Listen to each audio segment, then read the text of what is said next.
CID akan dihadapkan dengan pilihan RPL dan juga non RPL. Apa sih sebenarnya RPL dan non RPL ini? Silahkan langsung Pak Usni kita sekilas aja nih. Oke, jadi teman-teman semua, apa namanya kalau teman-teman yang sudah pernah membuka laman admisi sia.ut.ac.id, kemudian di situ mengisi beberapa data, maka teman-teman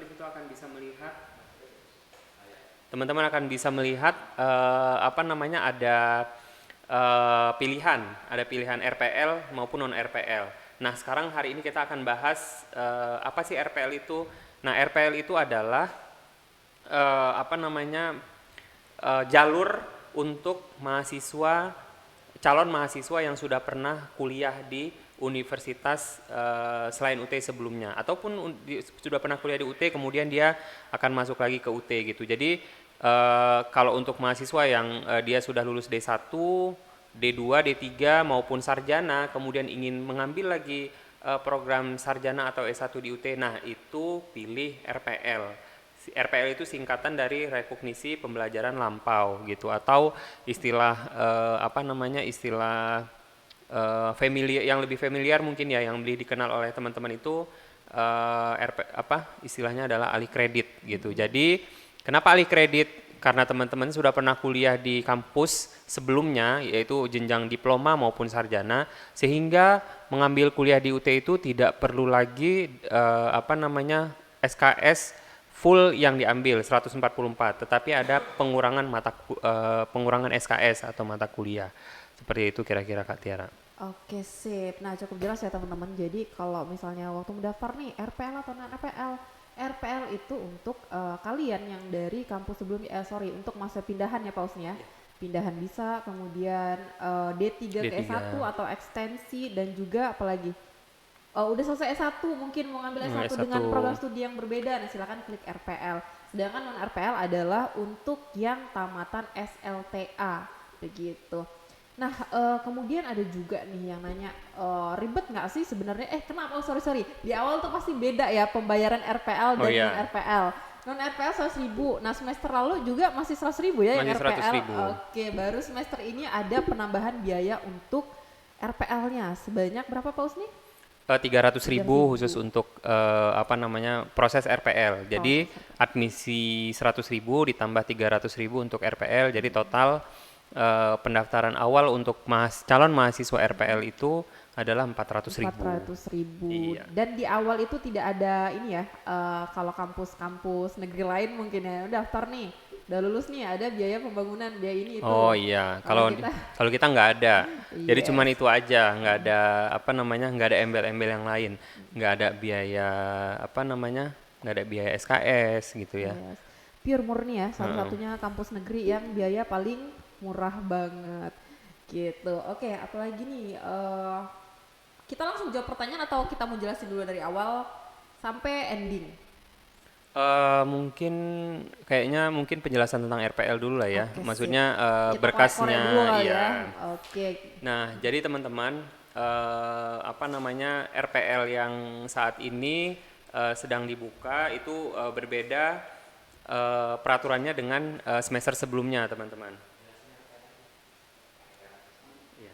Jadi berbeda dengan yang sebelumnya. Jadi kalau misalkan RPL yang dulu itu teman-teman harus mengisi ada namanya formulir daftar mata kuliah yang dialih kreditkan, kemudian form pengajuan alih kredit, kemudian ada form deskripsi mata kuliah. Nah, kalau untuk semester sekarang itu semua form-form itu semua sudah ada di aplikasi, sehingga teman-teman tidak perlu lagi apa namanya mengisi khusus formulir-formulir yang saya sebutkan tadi, deskripsi mata kuliah, daftar mata kuliah, itu semua tidak perlu lagi di print kemudian ditulis, diketik atau di tangan, tapi cukup teman-teman masuk ke aplikasi, kemudian nanti teman-teman bisa langsung mengisi di aplikasi seperti itu. Nah, kemudian berkas RPL atau alih kredit apa saja? Nah, berkas RPL atau alih kredit yang disyaratkan itu kalau yang apa namanya yang KTP, kemudian KTP, kemudian keabsahan dokumen, kemudian form tanda tangan itu semua sama seperti masukan SMA atau non RPL. Nah, tapi khusus untuk RPL karena dia masukan dari program diploma maupun pindahan atau mahasiswa sarjana yang sebelumnya dari yang sudah pernah mengambil sarjana di kampus lain ataupun di UT itu harus melampirkan ijazah sarjananya atau ijazah diploma atau surat pindah, surat mengundurkan diri dari kampus sebelumnya. Dan kalau surat mengundurkan diri itu harus ada tanda tangan dari dari kampus sebelumnya gitu, dari entah itu dari kaprodi atau dari dekan. Yang penting seperti itu. legal dia Yang ya, penting jangan legal. buat-buat sendiri. Betul, dan jangan lupa juga dilegalisir, itu yang paling penting ya. Jadi baik itu surat pindah atau surat pengunduran diri dari kampus sebelumnya, kemudian ijazah maupun transkrip itu semuanya harus dilegalisir.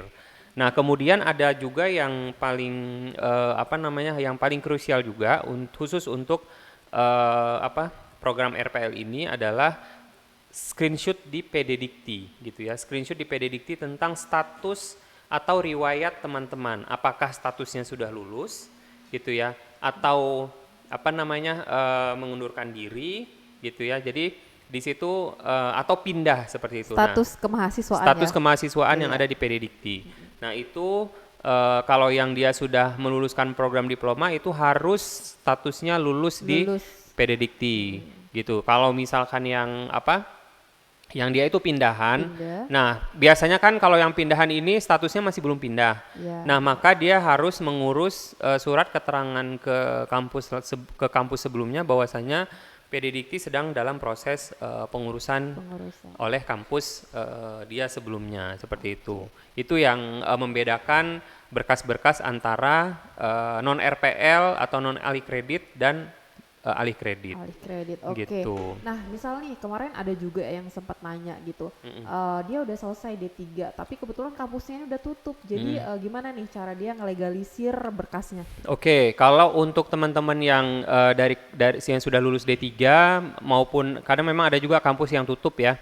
Jadi teman-teman bisa meminta legalisir kalau untuk wilayah Sumatera Utara itu di LL Dikti wilayah 1. Oke, gitu. Di mana itu Pak? Di LL Dikti wilayah 1 itu ada di Setiabudi ya. Di Setiabudi kalau tahu tuh toko roti Mawar gitu kan, Cek yang Maps deh, ada Cek itu Maps. LL Dikti wilayah 1 Sumatera Utara. Nah, teman-teman bisa meminta legalisir dari sana. Bilang saja bahwasanya teman-teman mau mendaftar ke UT sementara kampus sebelumnya sudah tutup, seperti itu. Oke. Nah, itu untuk syarat-syaratnya kira-kira Kak Tiara. Untuk syarat RPL udah cukup jelas ya. Jadi teman-teman bisa akses nih di brosur kita sleuthacid/brosur UT12 gitu, atau nanti bisa juga cek di laman UTHCID terkait persyaratan dari RPL. Nah, kemarin juga sempat ada pertanyaan, kan UT itu kampus negeri ya Pak ya, emang beneran segampang itu pindah dari kami kampus yang swasta ke UT yang negeri gitu? Memang beneran bisa? Gini ya, sejauh syarat-syarat yang dibutuhkan, yang diminta oleh UT itu teman-teman bisa terpenuhi, syarat-syarat berkasnya terpenuhi, ya bisa, kenapa enggak gitu. Yang penting karena gini ya teman-teman, kita juga bukan istilahnya kita itu semuanya terstandar gitu ya. Standar kita itu diawasi oleh berbagai macam lembaga, mulai dari ISO, kemudian BAN PT, kemudian ada lagi lembaga internasional itu namanya ICDE ya, International Council of Distance of Education gitu ya. Jadi maka dari itu walaupun kita tidak ada tes masuk, tetapi kita tetap ada berkas-berkas yang memang legal lah seperti itu. Jadi nggak sembarangan gitu kita menerima, makanya kita agak strict di pemberkasan gitu. Nggak boleh yang nggak ada legalisir gitu ya. Kemudian nanti pas legalisir pun nanti kita cek PD Diktinya seperti itu. Oke teman-teman, jadi walaupun kita satu-satunya kampus negeri tanpa tes masuk dan juga satu-satunya ya Pak ya kampus negeri yang menerima pindahan dari kampus lainnya, kita tetap terstandarisasi gitu, jadi bukan main-main ya. Nah, untuk persyaratan udah, kemudian bedanya RPL dan non RPL udah, sekarang lamanya proses RPL. Mungkin teman-teman yang udah daftar nih kemarin buat akun, ngelihat di SIA-nya kok ada tahap 1, tahap 2, ini gimana sih Pak maksudnya gitu? Oke, jadi gini teman-teman. Kalau untuk mahasiswa yang non RPL itu kan dia apa namanya tahapnya itu cuma satu. Oke. Begitu dia daftar, kemudian dia pemberkasan, setelah Yes. divalidasi pemberkasnya, dia bisa langsung registrasi mata Iya, kuliah. langsung dapat NIM ya, Langsung dapat dapat NIM NIM, registrasi registrasi. mata kuliah. Nah, kalau untuk teman-teman yang RPL itu apa namanya kalau untuk teman-teman yang RPL itu selain apa namanya proses validasi berkas, sorry ya, teman-teman itu nanti apa harus mengisi yang namanya apa, jadi setelah berkas dasar nanti ada berkas yang khusus RPL. Nah, berkas yang khusus RPL itu nanti ada transkrip nilai, kemudian ada ijazah dari kampus sebelumnya, tentunya semua yang dilegalisir ya. Kemudian nanti teman-teman diminta untuk mengisi jurusan asal, IPK asal. Kemudian setelah itu nanti teman-teman apa akan divalidasi tuh ke apa namanya keabsahan dokumen RPL yang tadi ya. Tadi ini ada yang nanya juga nih di komen. Ada yang nanya berkas apa saja kalau mau pindah ya, surat pindah dari kampus sebelumnya, kemudian transkrip nilai semuanya harus dilegalisir, kemudian apa namanya surat pengunduran diri, kemudian transkrip nilai, itu saja sih. Surat pengunduran diri dan surat pindah itu sama ya Pak ya? Sama, surat pengunduran diri dan surat pindah. Nah, itu nanti harus dipenuhi dan nanti itu akan divalidasi dan status PD Dikti, screenshot Oke. PD Dikti. SS Predikti. Nah, SS PD Dikti itu nanti akan di apa namanya akan diverifikasi oleh UT Pusat seperti itu, oleh tim UT Pusat. Nah, setelah nanti diverifikasi oleh tim UT Pusat, nanti baru masuk ke ranah penilaian penyetaraan mata kuliah. Nah, penyetaraan mata kuliah ini itu teman-teman nanti langsung mengisi di aplikasi. Pak, di aplikasi itu nanti akan muncul daftar mata kuliah yang bisa apa namanya yang bisa teman-teman ajukan untuk tidak diambil. Oke, gitu. dibebaskan gitu ya Pak. Nanti akan muncul di situ. Akan muncul misalkan untuk mata kuliah manajemen, misalkan yang apa namanya mata kuliah yang diajukan untuk dibebaskan itu ada manajemen operasi, manajemen keuangan dan seterusnya. Nah, teman-teman nanti di situ akan diminta untuk menuliskan kode mata kuliah di kampus sebelumnya. Kalau memang mata kuliah itu ingin teman-teman ajukan untuk dibebaskan. Kode mata kuliah di kampus sebelumnya, kemudian berkas pendukungnya apa. Nah, berkas pendukungnya itu tentu kalau misalkan yang dia sudah menempuh jalur pendidikan diploma maupun S1 di kampus sebelumnya itu harus ada transkripnya. Nah, itu berkas pendukungnya bisa dipilih transkrip. Kemudian nanti setelah berkas pendukung diisi semuanya ya. Jadi setiap mata kuliah yang muncul untuk bisa disetarakan itu teman-teman bisa memilih sebenarnya, bisa memilih mata kuliah apa saja yang kira-kira sama ya, mirip yang kira-kira atau sama, sama, yang mirip ya, yang mirip atau sama. Kemudian mungkin ini juga perlu saya sampaikan ke teman-teman. Nah, mata kuliah yang bisa dibebaskan, yang tidak perlu diambil lagi itu syaratnya yang pertama itu mata kuliahnya isinya sama di dalamnya. Misalkan di UT ada manajemen operasi, berarti di kampus sebelumnya dia udah dapat juga mata kuliah manajemen operasi. Itu ya, yang tertera di transkrip ya Pak ya? Yang tertera di transkrip. Kemudian dari sisi SKS-nya harus sama juga minimal. Kalau di UT 3 SKS, di sana minimal harus 3 SKS. 3 juga, gitu. Nah, kemudian juga minimal yang bisa diakui itu adalah yang nilainya itu B. Gitu ya. Jadi kalau misalkan C itu tidak bisa diajukan untuk dialih kreditkan. Biasanya itu tidak akan diloloskan seperti itu teman-teman. Jadi itu syarat untuk bisa dibebaskan mata kuliahnya seperti itu. Nah, nanti setelah mengisi form yang ada di aplikasi, nanti form mata kuliah tadi ya, mata kuliah yang mau diajukan untuk dibebaskan apa, kemudian dibandingkan dengan mata kuliah yang teman-teman pernah ambil di kampus sebelumnya. Setelah itu nanti baru masuk ke proses ada namanya evaluasi diri. Gitu. Nah, evaluasi diri itu sebenarnya teman-teman mengisi sendiri kira-kira apa namanya, seberapa paham teman-teman terhadap mata kuliah, misalkan manajemen operasi tadi, seberapa paham dia, gitu ya. Jadi nanti di situ ada banyak butir pertanyaan. Nah, teman-teman itu bisa disuruh memilih seperti itu. Nah, setelah itu nanti diisi, baru nanti teman-teman mengajukan. Nah, di situ hasil dari apa namanya pengajuan teman-teman gitu ya, dan evaluasi diri itulah nanti yang akan dinilai oleh program studi yang ada di UT. Kalau misalkan tadi manajemen saya bicaranya, berarti prodi manajemen nanti yang akan menilai apakah memang sesuai menyesuaikan, apakah memang sesuai antara mata kuliah yang tadi diajukan oleh teman-teman apa namanya pada saat mengajukan alih kredit.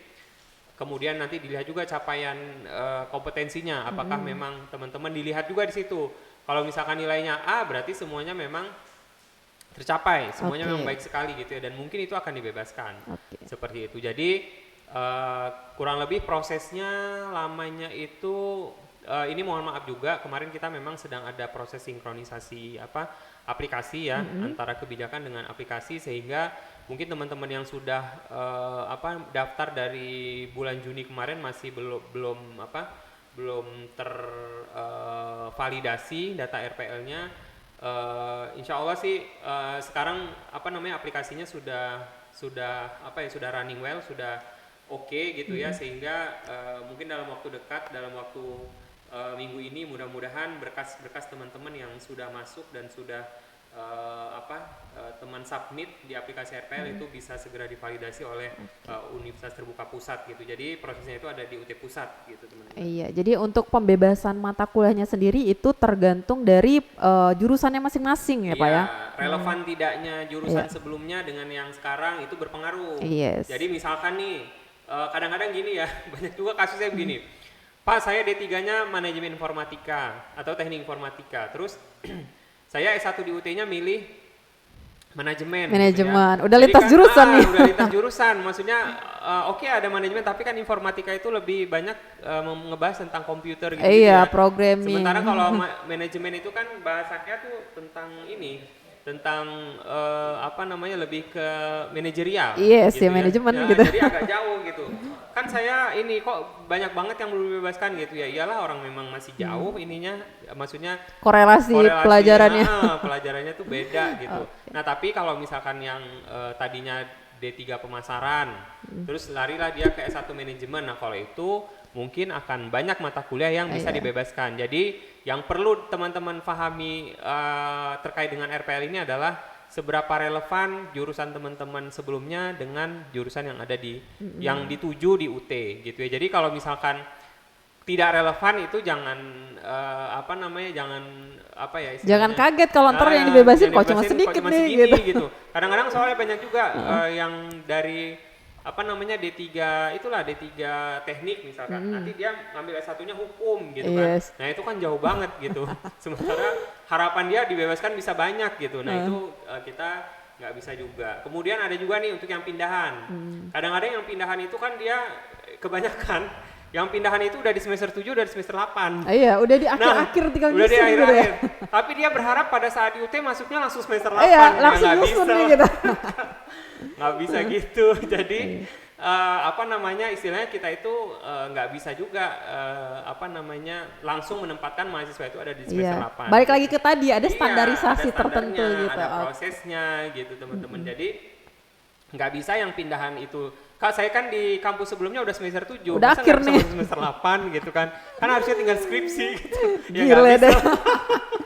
Jelas dong tidak bisa. Padahal teman-teman sendiri bisa cek kesesuaian mata kuliah ya dari UT.ac.id/katalog. Bisa cek mandiri gitu, teman-teman download aja katalog UT, di situ tertera kok daftar mata kuliah apa, di program studi tujuannya apa, kemudian sesuaikan dengan transkrip teman-teman, ya kan Pak? Kemudian selain itu misalnya udah pembebasan, kok cuma segini yang dibebasin gitu.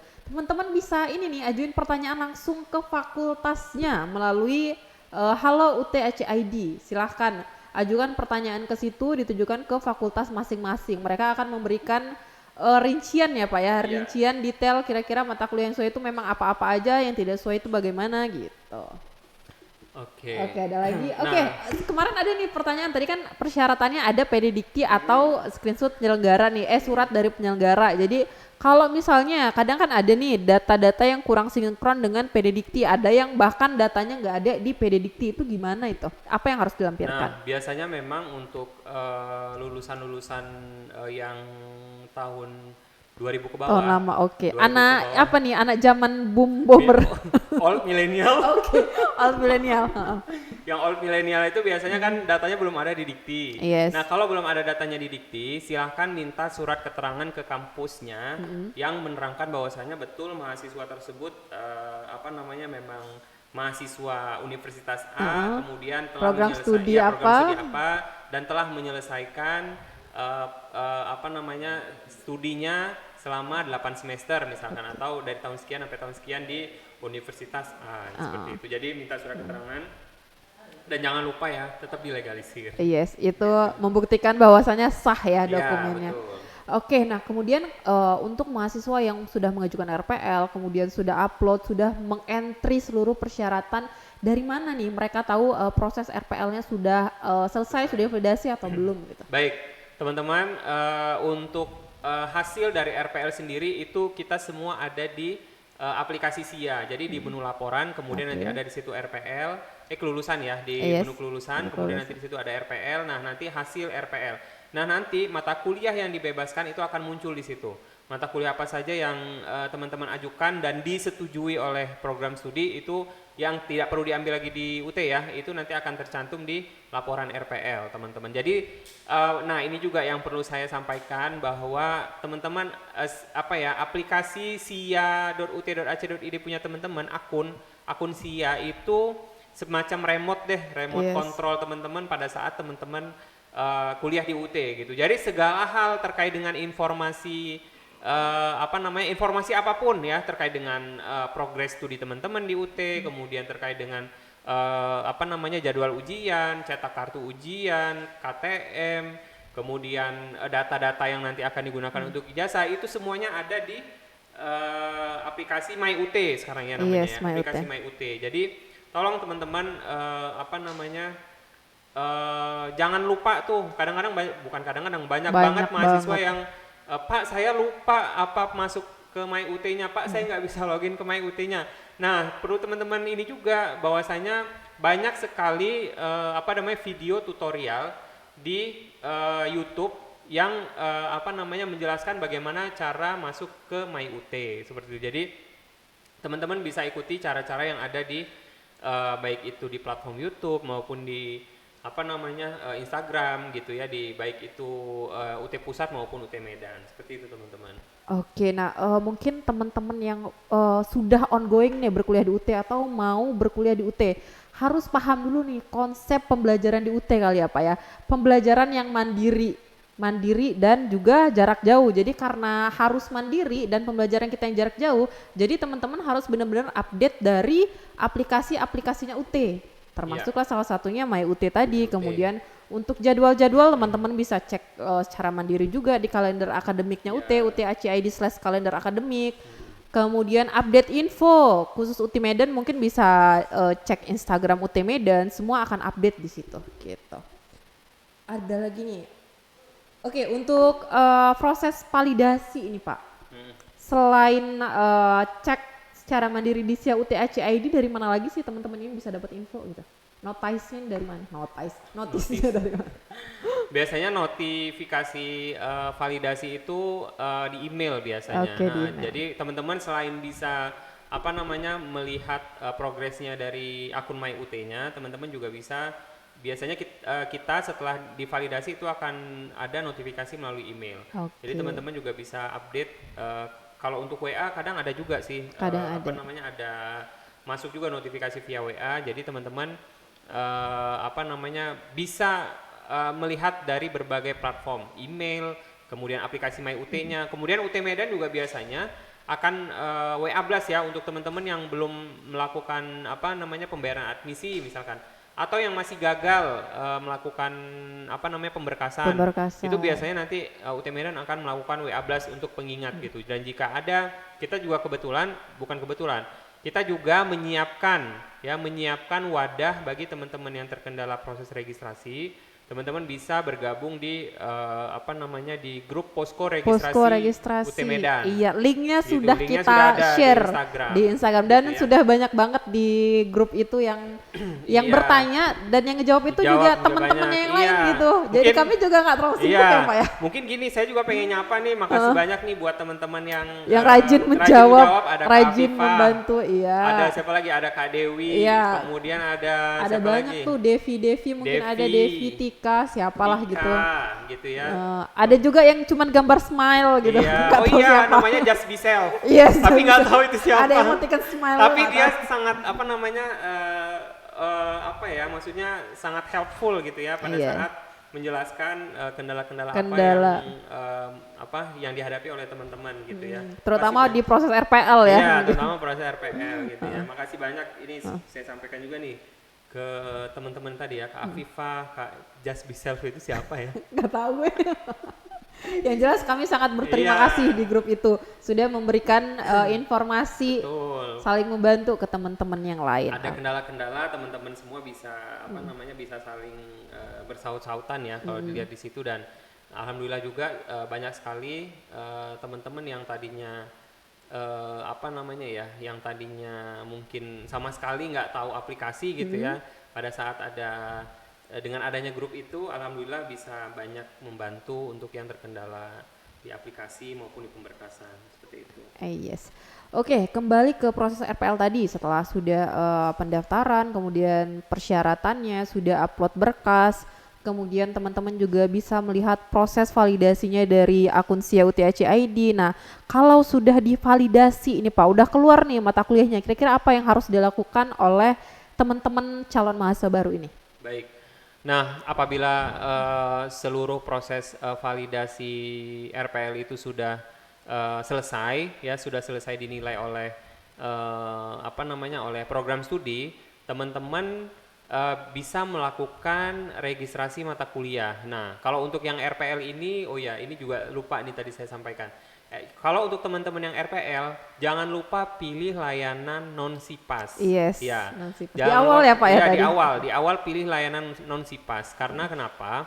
Kenapa non-SIPAS? Karena mata kuliah yang teman-teman ajukan untuk dibebaskan itu mungkin akan tersebar di di semester 1, semester 2, semester 3 dan seterusnya. Sehingga kalau teman-teman ngambil SIPAS, teman-teman nanti mau nggak mau akan diarahkan ke semester 1 gitu. Sehingga yang sudah dibebaskan pun mau nggak mau harus teman-teman ambil. Makanya kalau misalkan ada yang sudah terlanjur memilih SIPAS,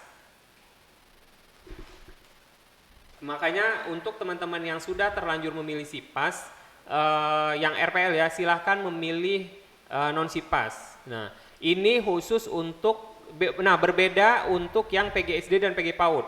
Kalau PGSD dan PG PAUD, apabila dia RPL, maka dia harus layanannya di situ Ya, SIPAS. tetap SIPAS, khusus non-TTM. PGSD dan PG PAUD aja ya. Khusus Tetap SIPAS. PGSD dan PG PAUD, calon mahasiswa RPL-nya itu mengambil layanan SIPAS non-TTM.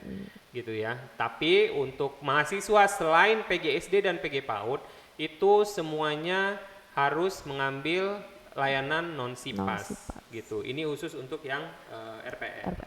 Gitu teman-teman. Oke, teman-teman perlu di notes ya yang baru akan mendaftar gitu. Silakan pilih yang pertama itu RPL, kemudian dipilih layanannya non-SIPAS. Tadi kayaknya SIPAS non-SIPAS kayaknya kita khawatirnya ini ya, maksudnya pada nggak tahu gitu Yes. SIPAS apa Oke, non-SIPAS kita apa. jelasin deh sekilas apa sih itu SIPAS dan non-SIPAS. Oke, jadi teman-teman gini, SIPAS mungkin kemarin juga udah disampaikan ya, sempat disampaikan. Oke. Mungkin kemarin sempat sudah disampaikan juga. Oke, SIPAS dan non-SIPAS SIPAS itu dan apa SIPAS, sih gitu ya? betul. Suara pausnya kedengeran nggak nih kalau di itu? Nah, SIPAS itu adalah layanan paket ya, sistem paket. Jadi teman-teman yang ambil SIPAS itu biasanya yang lulusan dari SLTA, bukan pindahan, bukan juga dari D3 ke S1 ataupun dari yang seperti tadi S1-nya udah selesai nih mau nyambung ke UT lagi gitu. Kemudian yang non SIPAS itu yang tidak sistem paket. Jadi nanti perkuliahannya tergantung mata kuliah yang teman-teman ambil, hitungannya per SKS bukan per paket.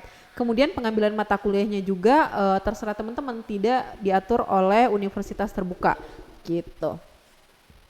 Oke, Pausnya ada yang mau ditambahkan terkait SIPAS dan juga non SIPAS?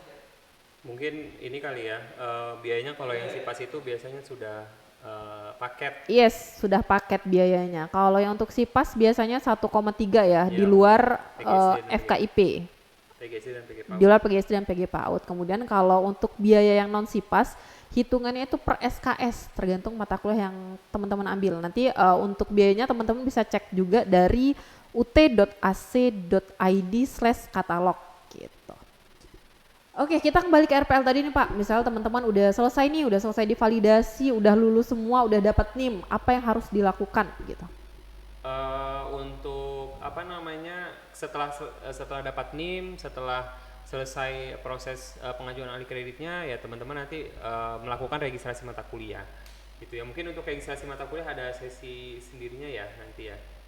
Sekilas deh kita kasih tahu. Sekilas. Jadi kita spill dulu nih untuk yang RPL registrasi mata kuliahnya itu patokannya kita lihat daftar mata kuliah yang di RPL kan tadi ya? Iya, betul. Jadi teman-teman nih, oh ya khusus yang RPL nih ya, yang RPL kalau registrasi mata kuliahnya tolong itu yang namanya katalog online itu di-download. Di-download dulu, itu acuannya tuh. Acuannya.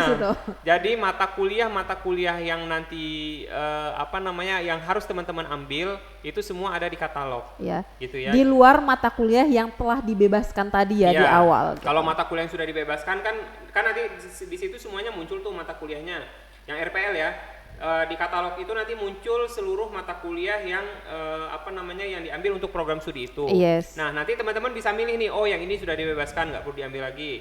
Oh, yang di semester 2 ini ada mata kuliah pengantar manajemen sudah dibebaskan, tidak perlu diambil lagi. Kalau perlu di stabilo ya, biar nggak kelupaan gitu. Iya, biar nggak ketukar-tukar gitu ya.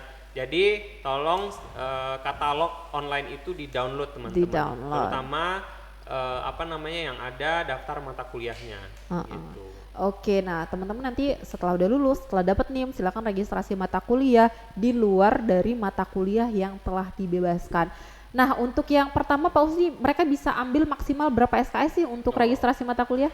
Oke, kalau untuk yang kebetulan teman-teman RPL ini kan non SIPAS. Yes. Nah, non SIPAS itu ngambil mata kuliahnya kan istilahnya sesuai dengan kemampuan waktu, kemampuan biaya gitu ya. Yes. Mau ngambil satu mata kuliah pun boleh, ngambil 3 SKS silahkan, nggak masalah. Mau ngambil, kalau untuk semester 1 dan semester 2, itu teman-teman maksimal bisa mengambil 20 SKS. 20 SKS gitu. Maksimal ya teman-teman.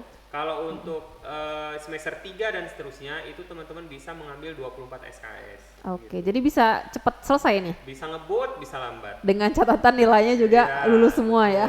Jadi sebenarnya kalau non SIPAS ini teman-teman istilahnya apa ya, kuliah sesuai dengan waktu kamu, waktu biaya, budget. Gitu, sesuai dengan budget gitu kan. Kemampuan kepala gitu ya. Kalau yang agak-agak slow bisa ngambil 2 mata kuliah, 6 SKS gitu kan. Kalau yang mau ngebut bisa ngambil 24 SKS di semester 3 dan semester 4. Itu bisa cepat selesai tuh. Tapi ingat, lagi-lagi UT itu kan mahasiswanya belajar mandiri. Yes. Jadi nggak ada yang marah-marahin. Kalau dulu waktu di konvensional kan kita, ayo tugas kerjain. Kalau nggak nanti gini gitu. Nah, kalau nggak ada.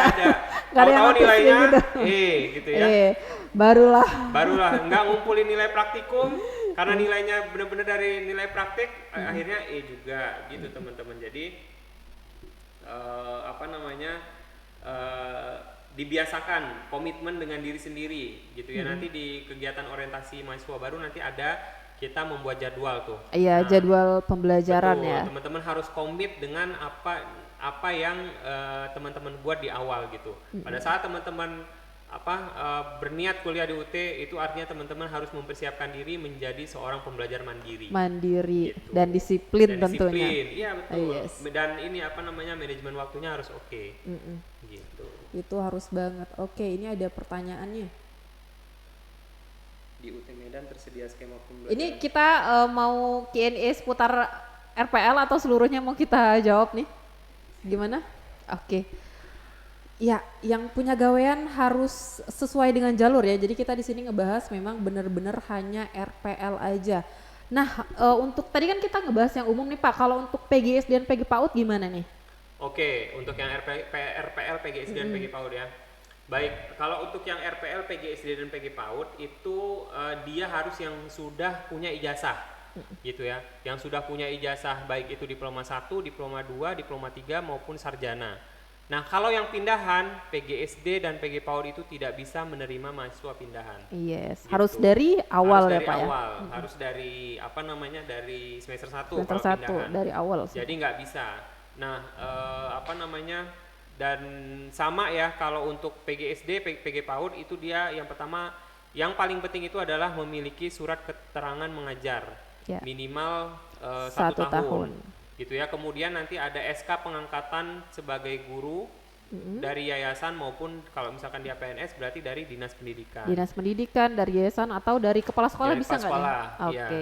SK pengangkatan sebagai guru kelas.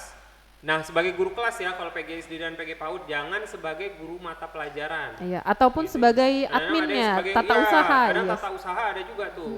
Gitu ya. Jadi kalau yang sebagai tata usaha biasanya nanti pada saat pemberkasan itu tidak lolos seleksi biasanya Yes. gitu. Nah, kemudian sama seperti yang tadi kalau syaratnya ada transkrip nilai, kemudian selain transkrip ada ijazah dari kampus sebelumnya, kemudian ada screenshot PD Dikti juga.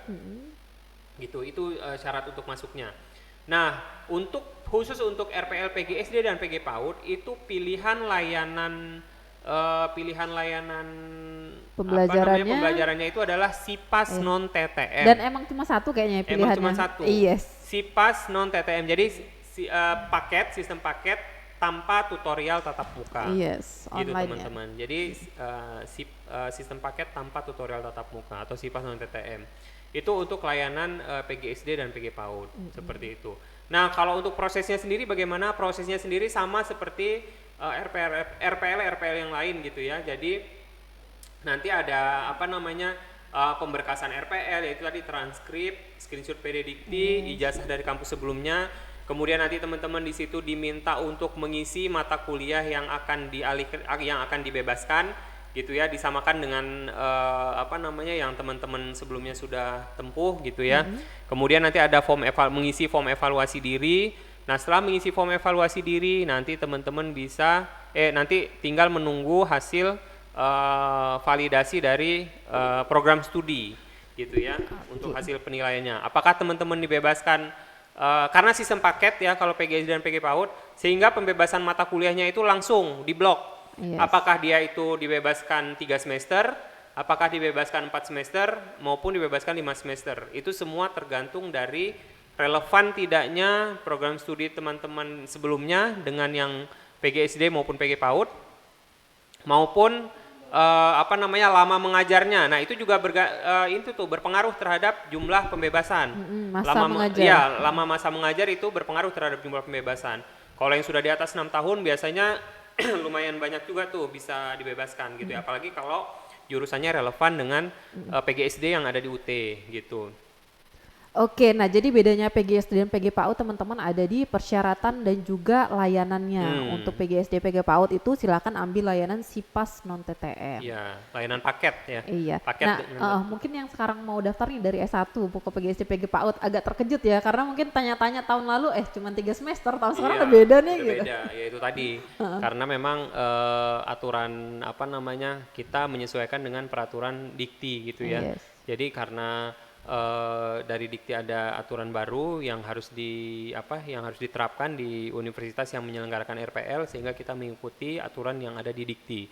Kita istilahnya ijazah kita itu juga maksudnya biar memang semuanya itu tidak ada nanti di kemudian hari penyesalan gitu ya. Jadi semuanya dari awal kita itu sudah screening, sudah saring sedemikian rupa agar di kemudian hari setelah teman-teman lulus dari UT semuanya clear, tidak ada masalah gitu. Iya. Baik itu untuk melamar pekerjaan maupun untuk mendapatkan jabatan dan sebagainya gitu teman-teman. Iya, ini gimana masih ada waktu kita atau Oke. Sebenarnya sejujurly pembahasan RPL ini masih sangat banyak ya. Kita juga belum ngebahas masalah yang Diktuba ya Pak ya. Diktuba, kemudian perangkat desa, ilmu pemerintahan itu nanti akan kita bahas di segmen-segmen selanjutnya. Nah teman-teman pastikan selalu mengikuti live Instagram kita. Untuk jadwalnya akan kita post di Instagram UT Medan. Teman-teman mungkin tadi ada yang terlewat, nanti bisa streaming nonton di YouTube-nya UT Medan. Kita akan selalu upload di situ ya. Kemudian jika ada kendala registrasi boleh gabung di posko registrasi, grup WhatsApp-nya linknya itu sudah kita posting juga di Instagram UT Medan. Oke, untuk closing statement kira-kira Pak Usni selaku manajer marketing dan registrasi ada yang ingin disampaikan? Jangan closing lah, maksudnya. Oh, iya. Kita kan open. Ya. Kita kan open. Ya, say something untuk menyemangati mereka siap. gitu. Teman-teman, apa namanya untuk yang apa namanya ya yang terkendala terkait dengan proses registrasi, silakan teman-teman bisa kontak di nomor kontak center UT Medan maupun ke posko registrasi, gitu ya. Di sana seperti yang disampaikan tadi ya ada selain staf UT Medan ada juga kakak-kakak yang sangat apa ya sangat helpful dalam membantu teman-teman melakukan proses pendaftaran di universitas terbuka seperti itu teman-teman. Jadi jangan segan untuk bertanya gitu ya. Kalau ada kendala silahkan di chat gitu ya. Mohon maaf juga nih kalau misalkan saya agak slow respon karena memang cukup banyak masuk chat terkait dengan proses pendaftaran yang semuanya akan saya selesaikan satu persatu gitu ya. Kami di tim UT Medan akan menyelesaikannya satu persatu gitu. Jika memang belum ada yang respon silahkan di chat kembali gitu. Mungkin WA-nya tenggelam seperti itu teman-teman. Oke, terima kasih atas bukan closing statement apa tuh? Semangat statement. Oke teman-teman silahkan diikuti talkshow selanjutnya ya, talkshow berikutnya. Hanya di Jumpa Tengah Universitas Terbuka Medan. See you, selamat siang. Assalamualaikum warahmatullahi wabarakatuh.